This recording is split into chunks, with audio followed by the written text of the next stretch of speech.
Ebibalo by'ekitongole ky'ebigezo ki UNEB biraga nti abayizi 1,487 be baagwa ebigezo bya siniya ey'okuna ebya 2023 n'enkoona n'enywa.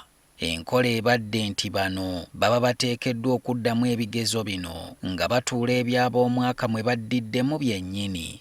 Kyokka olw'enkyukakyuka mu lukangagga lw'ebisomesebwa oba curriculum, kino tekikyasoboka. Ebigezo ebyakolebwa mu 2023 bye byasembayo okuteekateekebwa mu curriculum enkadde ng'eby'omwaka guno bigenda kuba bipya bettuku kubanga ebisomesebwa byonna byakyuka ku mutendera gwa O-level. Kino kitegeeza nti abo abaasika ekkira nga bandyagadde okuddamu ebigezo bino balina okuteekateekebwa empapula ez'enjawulo mu curriculum gye baasomeramu.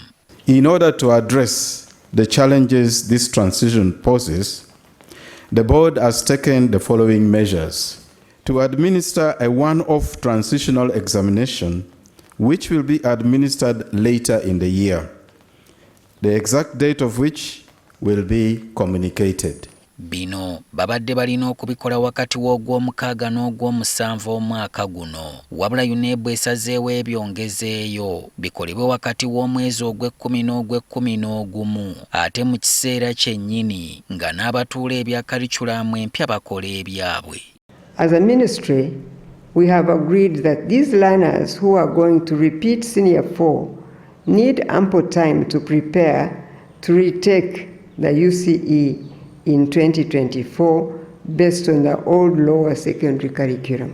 UNEB ekoowodde abayizi abandyetaaza okuddamu okutuula ebigezo by'omwaka oguwedde okudduka beewandiise mu masomero ga gavumenti aga bonna basoma owa siniya oba ago ge banaawuliriramu emirembe.